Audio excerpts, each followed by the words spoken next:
né, do que ele vai chamar de autarqueia. Né? Quer dizer, é justamente a partir do conhecimento dos limites que eu sei que eu tenho a possibilidade de governar a mim mesmo a partir do momento em que isso se torna um projeto de vida. Não significa que a pessoa vai simplesmente ser consciente ao ponto de ter total controle de todas as suas ações. Não significa isso.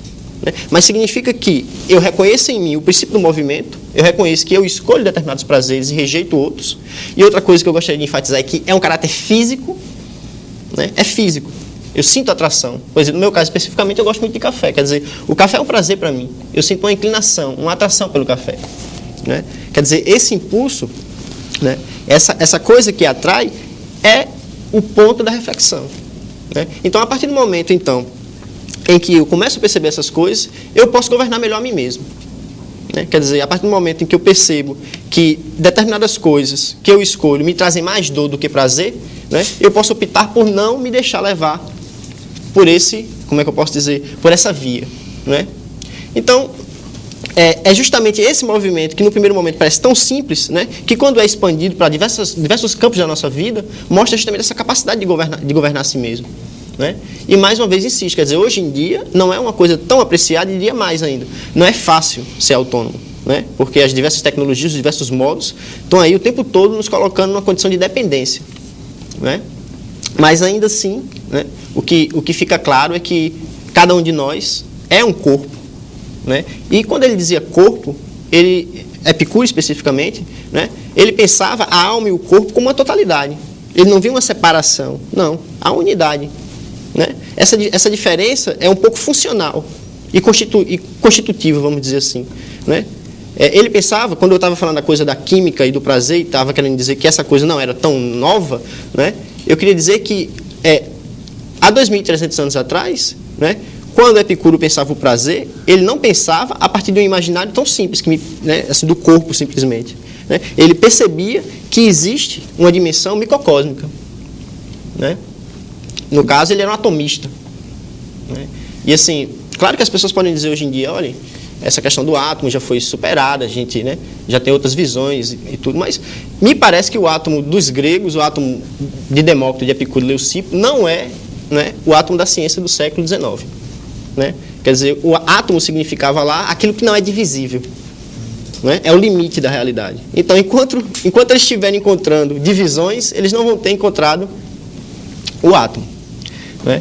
Então, qual a relevância disso? A relevância é justamente perceber, né, que o que somos está inserido no universo maior, num conjunto mais amplo. Né? E que, a partir da plataforma que temos, que é o nosso corpo no presente, né, a gente tem um acesso tanto ao que é da ordem do microcosmo, quanto o que é da ordem do macrocosmo. Né? Então, as mesmas leis, vamos dizer assim, né, os mesmos princípios, para ser mais exato, que regem o micro, regem o macro também. Né? E é interessante justamente perceber, hoje em dia, os desdobramentos dessas ideias. Quer dizer, hoje em dia a gente pode perceber isso com mais clareza. Né? Em diversas visões, como no caso, por exemplo, dos neurotransmissores, vamos dizer assim, né? A coisa da dopamina, da serotonina, que são nomes, né, que remetem à questão do prazer. Né? Quer dizer, a gente percebe, então, que tem medicamentos, hoje em dia tem tratamentos, e a perspectiva é outra. O corpo, né, não é mais aquele corpo, vamos dizer assim, do século XVIII, é um outro corpo. Né? A gente hoje em dia tem ultrassonografias que dissecam nosso corpo completamente. Então, a imagem que a gente tem de cada um de nós, tem do seu corpo, do modo de sentir prazer, do que é o prazer, claro que isso não é uma coisa universalizada, né? Quer dizer, a cultura ela promove essas perspectivas, mas o que é claro, né, é que esse corpo é de uma riqueza imaginária hoje que não tem paralelos na história. Né? Então, assim, eu queria encerrar dizendo o seguinte, que para Epicuro o prazer ele é o princípio, é a arqué e é o fim, é o telos da vida feliz. Quer dizer, é aquela condição na qual a gente pode gozar a vida, contemplar as coisas. Né? E é interessante porque em diversas religiões, em diversas formas de pensamento, isso é um lugar comum. Né? Quer dizer, as pessoas concordam, muita gente concorda, né, em que não sentir perturbação na alma, não sentir dor, né, já é a porta justamente para a verdadeira experiência humana de estar vivo. Né? Quer dizer, o mais interessante não é correr atrás de todo e qualquer prazer, mas sim, né, talvez até nem ter tantas necessidades, né? Talvez nem sentir necessidades, né? E o mais interessante é isso, quer dizer, a partir do momento que você não sente necessidades, a partir do momento que você está satisfeito, claro que isso não pode durar muito tempo, né? Em virtude da questão da continuidade, da corrupção da natureza, mas apesar de não durar muito tempo, durante o tempo em que isso acontece, quer dizer, durante o tempo em que uma pessoa ela vive sem perturbação da alma e sem dor no corpo, né? Ela goza de um tal estado que ela pode ser comparada a um Deus.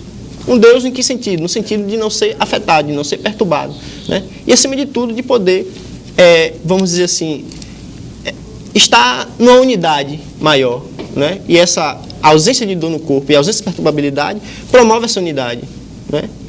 Então, basicamente, era essa a questão que eu tinha para trazer. Eu espero que, de alguma forma, a gente possa resgatado um pouco da contribuição desse homem que viveu num período difícil, né? Um período que alguns acham que, pelo momento político e histórico, tinha uma conotação, vamos dizer assim, menor dessa filosofia, mas me parece que foi uma resposta justamente a uma série de problemas que se manifestaram naquele tempo, né? Então, eu espero que vocês tenham gostado e que tenha sido de algum proveito, então.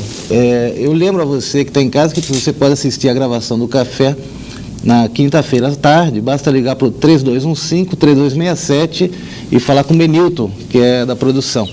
E no mais, Everton Rocha, obrigado por essa apresentação dos prazeres. E semana que vem tem mais. Até mais.